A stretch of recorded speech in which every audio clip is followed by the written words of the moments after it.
A new jobs report is causing worry on Wall Street over the nation's economic recovery. Now, this is despite the unemployment rate actually dropping 0.1% to 7.6% in its lowest level in 4 years. Chris Van Cleve is in our newsroom now to explain, though, why this is a bad sign. Chris?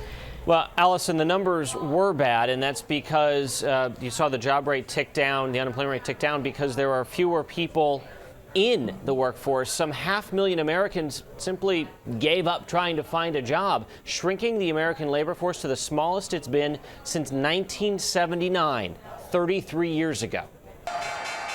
The bad unemployment numbers shocked Wall Street and sent stocks dropping. But in front of the Minnesota Avenue Unemployment Office, there wasn't surprise, just further proof of what WJLA has been saying since he got laid off in January. Well, it's very frustrating, but I got to keep on trying because if I don't, the bill's not going to get paid. Ain't no food going to be put on the table.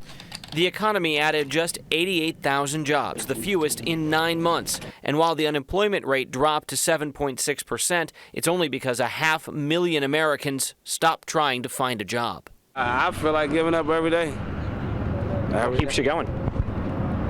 My daughter and knowing that I gotta work. 26-year-old Michael Tillman brought his 8-month-old daughter with him today as he filled out applications.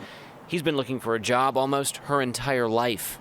Finding a paying job is hard. While the White House released a statement blaming the weak jobs growth on the sequester, economists say the full impact of those cuts won't be reflected in the jobs numbers until next month. The bad news is we've got headwinds as we move into the rest of spring, and we're going to need to see a lot more job generation in high-wage jobs to feel better about this economy anytime soon.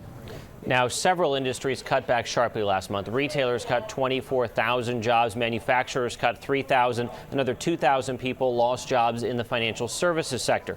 One bright spot in the report, the government says hiring in January and February was actually better than first estimated. They increased those figures by 61,000 jobs. Live in the newsroom, Chris Van Cleve, ABC 7 News.